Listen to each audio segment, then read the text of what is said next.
tongue ain't got on me! He absolutely embodies the rage that he is feeling. Mother... I don't believe that she is feeling a gut-wrenching anger. Hi, I'm Keira and I'm an acting coach based in the UK. And today I'm going to be looking at rage scenes, the good, the bad, and the in-between. You shut up! You shut up! Shut up! There's such an arc of emotion that goes through Leo's character in such a small space of time. The only respectable thing about you, old sport, is your money. Your money, that's it. I have just as much as you. That means we're equal. Oh, no.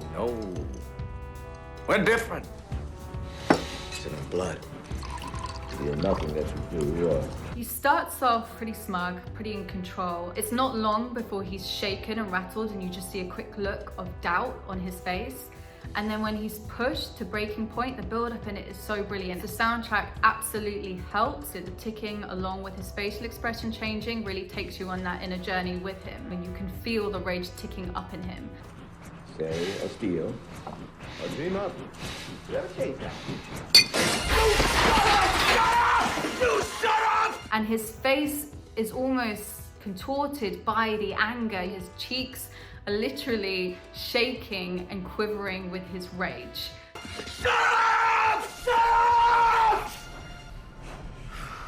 There's clear conflict within this scene between the two men, but also between what's happening internally with his character and what he wants others to think of him.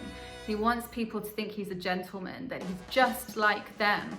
The sad thing about this scene is in his action, he proves that he's not. What's beautiful about it then is his character's realization and how his awareness is initially on the other character and then grows and sees himself in the room. My sincerest apologies. I seem to have lost my temper. You snotty little. Lieutenant Kendrick ordered the code red, didn't he? Because that's what you told Lieutenant Kendrick to do. Object! And when it went bad, you cut these guys loose! So when Tom Cruise and Jack Nicholson are first talking, the shot's quite small and the attention is really focused. Tom Cruise is not moving much. The intensity is in the way he says the words rather than his body really taking over. And in the same shot, he walks away, and as he walks away from camera, his body language gets so much bigger. It's so well done, and it works really, really well for camera. You have markers inside a bony transfer. Your Honor, you doctored the logbook. Damn it, Captain! You coerced the doctor. Consider yourself in contempt. Colonel Jessup, did you order the code red? The way in which Tom Cruise builds the scene is really clever. Tom Cruise is actively trying to aggravate Jack Nicholson here. So it's really interesting to see him using anger as a means to get anger out of someone else. You don't have to answer that question. I'll answer the question. You want answers? I think I'm entitled. You want answers? I want the truth! You can't handle the truth! Jack Nicholson, as contrast, is extremely still. So both men are showing anger here, but in a very different way. This is a character who believes he is above the law, and he is a respected person, and his ego is high, and he has a lot to lose. So rather than trying to show his anger, Jack Nicholson's character is trying to stifle his anger. He's trying to control it, and he's trying to keep it down until he no longer can, which is why it's such a magnetic scene to watch.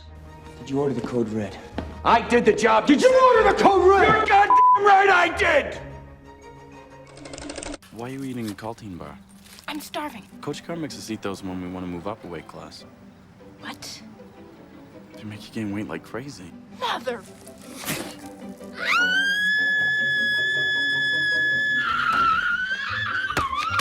One of the things I really like about it is when she walks into the room and she's leaning forward and she has this forward energy.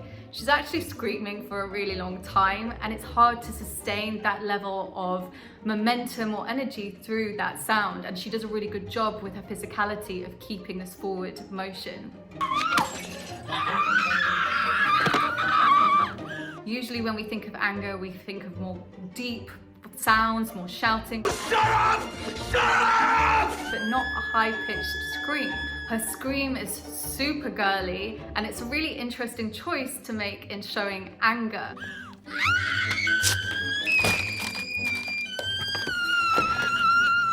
In terms of how much I believe her anger, I don't believe that she is feeling a gut-wrenching anger like I think some of the other characters we've seen are. But that also ties into who she is. She is a very shallow character, and therefore it kind of makes sense that the way in which she displays her anger is also quite shallow and veneer level. This girl is the nastiest skank I've ever met. I can make it like it never happened, all for the price of a stranger's address. No! You will never see the girl. You don't want to see me upset, believe me. Oh, you want to f with me? You think you know bad, huh? You're a f***ing choir boy compared to me. A choir boy! I do like the way that he uses his voice. He really does let loose and plays with the words and tries to get his anger out in that way. For me, it just doesn't carry through the inner life just because it feels a little bit broken up. When Arnold punches the mirror, there's a pause before he turns around and directs his anger at Lucifer. No! Rather than the anger being the thing that pulls him around and drives him towards the other character. It feels a little bit like he's got the line, he knows what he has to say, and each step is being seen on its own. So you will never see the girl. Never's really leaned into, but I don't believe that that line's being directed at the other character. I feel like the focus is on the word never. Because the listening doesn't seem to be there as much. You and I are so much alike. Nothing alike. Nothing. I think something that would help is if he pays more attention to the other character. Switching your attention away from how can I show that I'm angry onto the other person and how you see them. I want you to go to hell. What does Marcellus Wallace look like? What? What country you from? What ain't no country I ever heard of? They speak English and what? Say what again? I dare you. I double dare you, motherfucker. Say what one more goddamn time. The focus is completely there from Samuel L. Jackson. The way that he's just so intently staring at the guy he's about to gun down, it completely pulls your attention as a viewer. Well, there's this passage I got memorized, sort of fits this occasion. Ezekiel 25:17. The path of the righteous man is beset on all sides by the iniquities of the selfish and the tyranny of evil men. It's almost like there is literally a target in front of him, and everything he's saying is delivered pointedly to that target, as well as the gunshots, his words. He is very much in control of what he's saying. There's no superfluous movement or breath or anything. So even though he's showing anger, there is a performative element to this whole sequence. This is a rehearsed piece. And I will strike down upon thee with great vengeance and furious anger those who attempt to poison and destroy my brothers. He really lengthens and leans into the words, so it feels biblical. Obviously it's from the Bible, but it gets this sense of power that really comes through the way he's just furious. With great vengeance and furious anger, and you will know my name is the Lord when I lay my vengeance upon thee. CBS 2 has obtained this exclusive video, and we want to remind you now that what you're about to see is graphic, and viewer discretion is advised. In this scene, you really get the sense of the primal aspect of anger. There's no audience here, he's not doing it for anyone else. It's just pure rage that's coming out. I think he does such a good job in it. He lets it into his whole body, his whole face.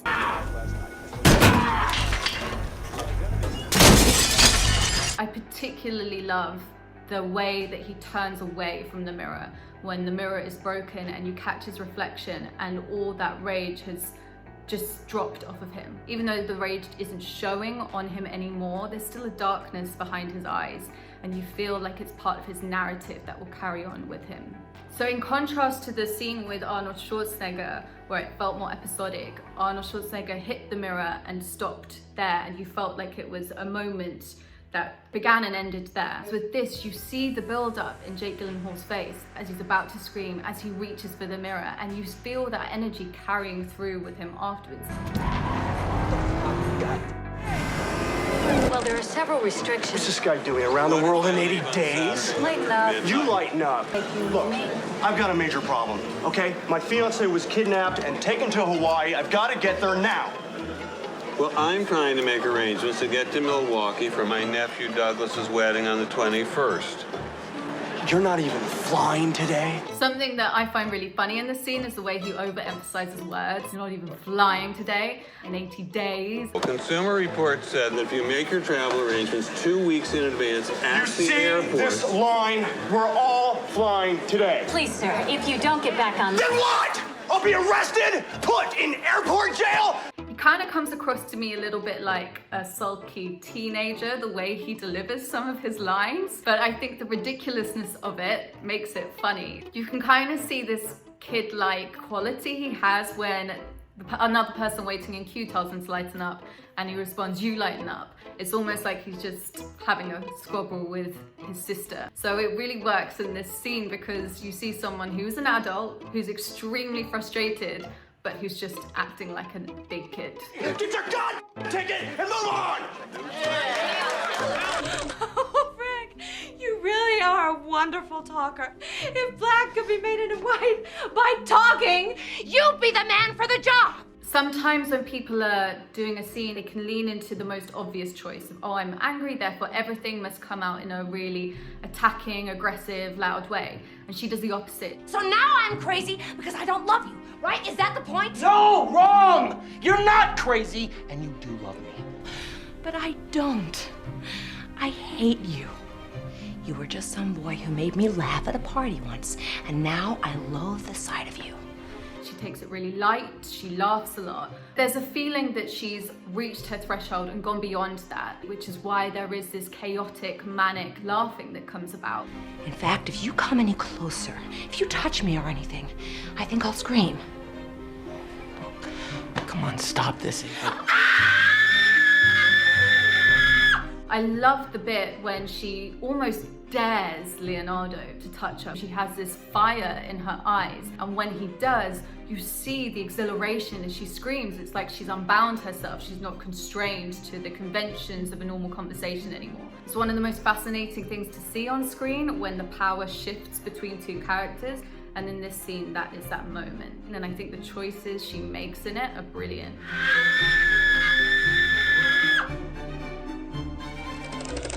Helen's taking me to Paris. You are taking me to Paris?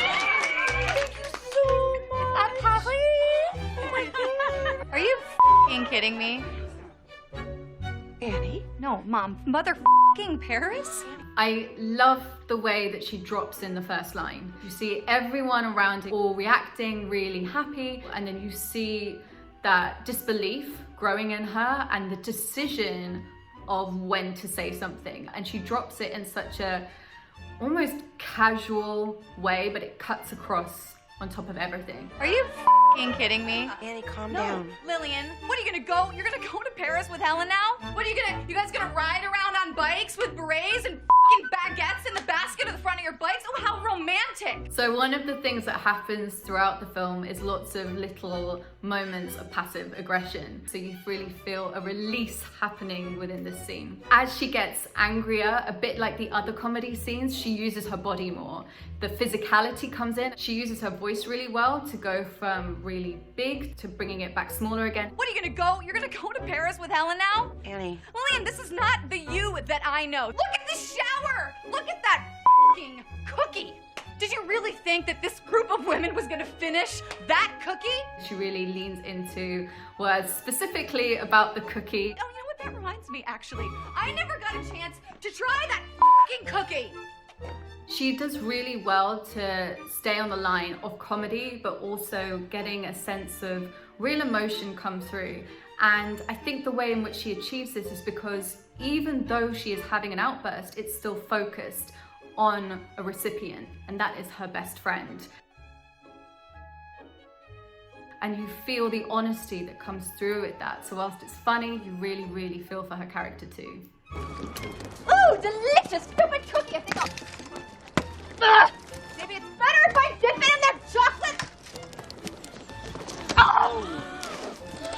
I should have put you down myself. Personally.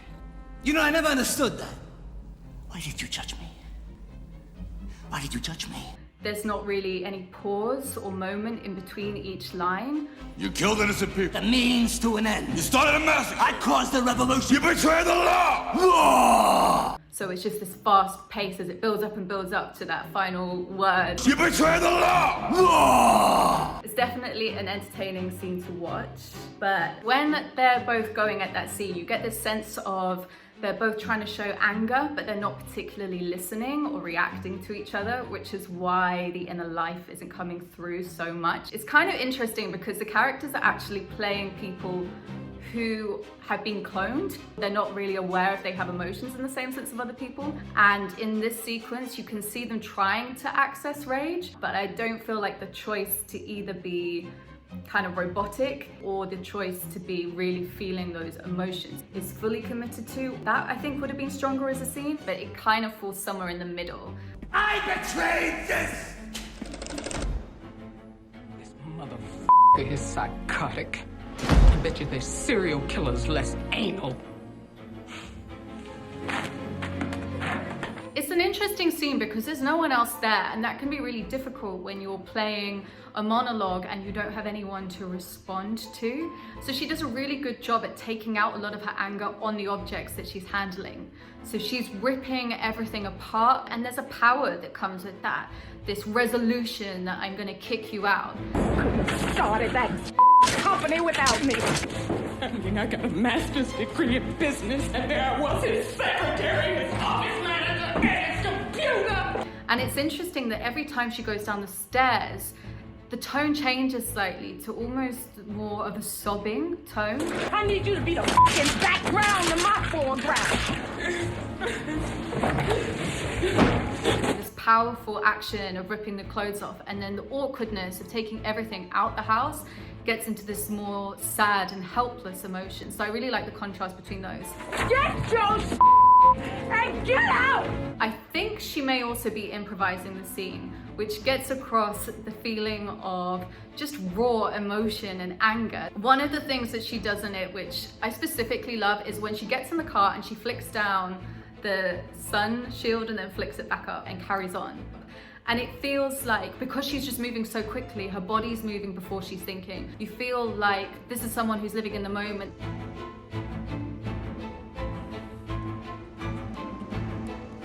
I love in this scene the ending.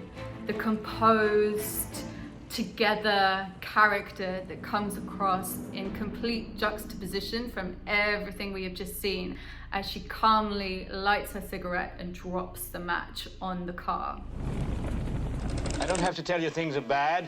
Everybody knows things are bad. We know the air is unfit to breathe and our food is unfit to eat. I don't want you to protest. I don't want you to riot. I don't want you to write to your congressman because I wouldn't know what to tell you to write. All I know is that first, you've got to get mad. You've got to say, I'm a human being. God damn it.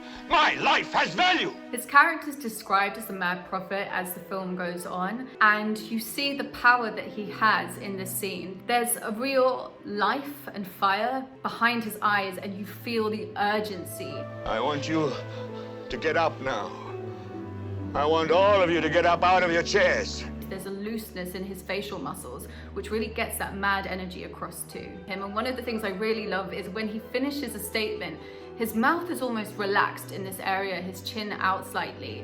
I want all of you to get up out of your chairs. And I don't think he's specifically thinking, oh, I need my face to look like this. But there's an element that is kind of raw in his face. It's not well presented. His expression is so wild that you really get that frenetic energy coming across from him. It makes him seem a little bit unhinged. I want you to get up right now and go to the window, open it, and stick your head out and yell, I'm as mad as hell, and I'm not gonna take this anymore! But what he delivers is actually a very persuasive argument, and the public responds to it. And stick your head out and yell and keep yelling. He does so well with this because he's so pointedly staring at the camera. He never deviates from his message, he never looks around, he has no awareness actually of being in a studio. The only thing that's important to him is delivering his message to the people.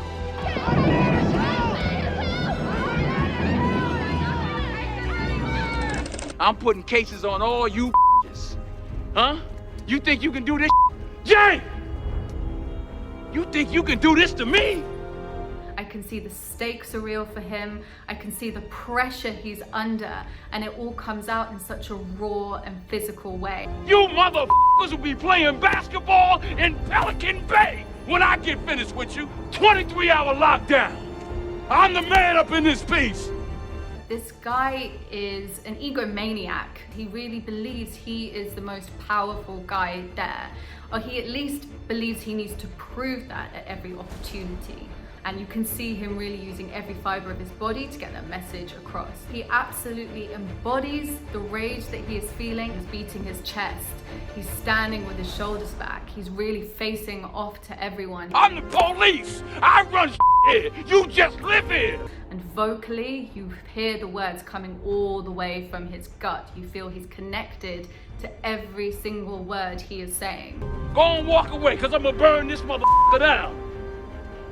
King Kong ain't got on me. Although he's really trying to show that he is the most powerful guy there, he's also reached the end of the road.